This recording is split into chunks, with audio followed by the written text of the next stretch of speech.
Alors, on parlait de Nicolas Hulot. Il s'est donc déclaré mercredi à Sevran. Ça y est, c'est un homme politique, Nicolas Hulot? Je trouve ça, je vais vous dire, très intéressant.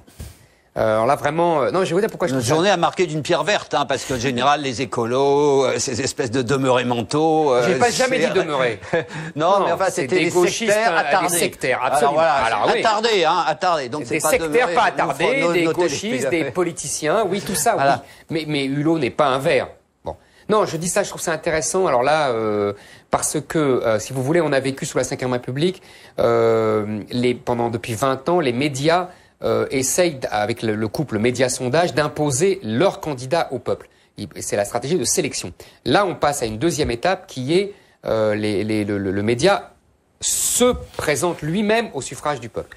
Et je dis que c'est intéressant parce que on va voir que valent des sondages de popularité, de notoriété, de notoriété dans un univers non conflictuel, hein, puisque l'écologie, tout le monde est pour, comme ça, spontanément, et qu'il n'a pas d'adversaire, parce que tout le monde l'aimait, puisqu'ils essayaient tous de le récupérer. Là, il va dans un univers conflictuel, clivant, il va être obligé de choisir la gauche, sinon il n'aura pas l'investiture des Verts. Il va être obligé, alors là, de résister aux coups bas des politiciens verts, des apparatchiks verts qui vont lui savonner la planche en permanence. Elle a commencé Eva Joly, hein, évidemment, ils ont choisi Eva Joly. Ça c'est vrai. Là, ça va être. Je dis ça vraiment sans ni admiration, ni affection, ni au contraire rejet. C'est intéressant. Là, c'est pour l'observateur. C'est passionnant et ce qui sera aussi intéressant pour là nos observateurs, c'est de voir si Éric va récidiver dans l'erreur qu'il avait commise sur Ségolène Royal.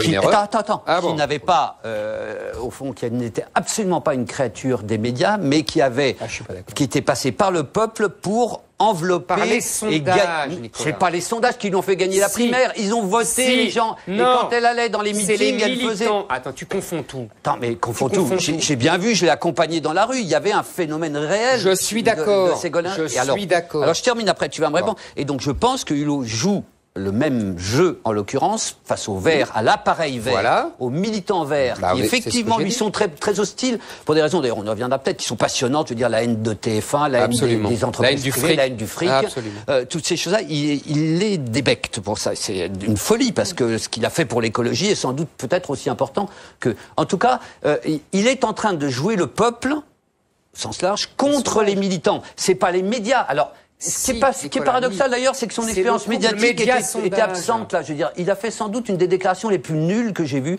avec un éclairage de crypte, le côté grand frère prêcheur. Ça passait pas. C'était lourdingue, vraiment une religiosité. Enfin, c'était pas fort. C'est marrant, Nicolas, comme ça m'étonne de toi.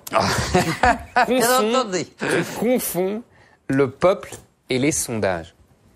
Les gens interrogés, ce n'est pas le peuple. Le peuple, c'est quand il vote. Non mais, je t'assure. Les sondés ne sont pas dans l'état d'esprit des électeurs. Ce n'est pas la même chose, sauf à 15 jours de l'élection. Donc arrête de dire le peuple, c'est les sondages. Le couple média-sondage avec les médias qui manipulent les sondages pour les mettre en avant ou pas les mettre en avant, ça oui. C'est ce qu'a fait Ségolène. Allez, je vous interromps, il nous reste 2 minutes 30 par an. T'as une vision totalement complotiste, mais non, c'est pas les médias qui feraient avec les journalistes. Et enfin, je terminerai quand même, j'insiste là-dessus. Là, il y a pour la première fois une articulation, une ébauche, parce que quel boulot il y a à faire encore, entre écologie et social.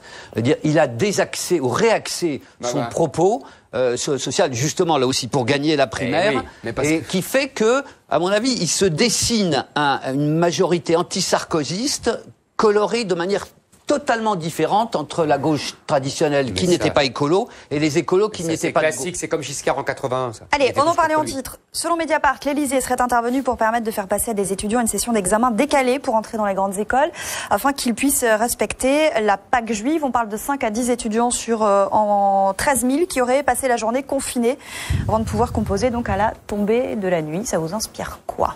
Mais d'abord, ça n'est pas arrivé. Vous avez l'air de dire que c'est arrivé. La Pâque juive, c'est lundi. Non, je dis serait intervenu, mais j'ai pas donné de date, j'ai rien dit. Ah bon, j'avais cru le comprendre, pardon, excusez-moi. Écoutez, l'Élysée dément. faut d'abord le dire. Mediapart maintient. Ouais, je sais bien, mais j'ai pas moi ni des preuves dans un sens ni dans l'autre, mais il faut dire que l'Élysée dément. Qu'est-ce que ça m'inspire? Ça m'inspire que ce que j'ai toujours dit, c'est-à-dire que le judaïsme comme l'islam est un code civil au départ, avec des règles très strictes qui organisent l'existence de chacun, et que il faut savoir si le code religieux s'incline devant le code Napoléon et le code civil. Et c'est toujours la même discussion.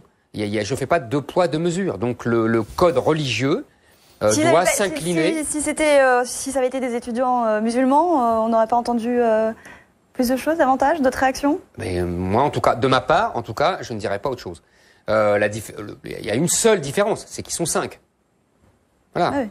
C'est une question de nombre. Le reste, sur le principe, c'est exactement la même chose. Non, mais je suis content de que tu confirmes ici que tu ne fasses pas de hiérarchie. J'ai toujours dit ça. Entre les. Mais c'est pas ce qui ressort du. Mais parce qu'on ne m'écoute pas. J'ai toujours dit en plus. Écoute avec une attention. Nicolas, tu m'accorderas. Mais sauf que j'ai toujours dit que l'islam est t'as posé l'islam comme conquérant, les autres religions comme étant, et partout tu vois des cantines halal, partout tu vois des McDo. Mais Nicolas, non, c'est pas partout. Et en tout cas, c'est vrai que ça aurait été pour des élèves musulmans qu'on aurait fait de telles exceptions.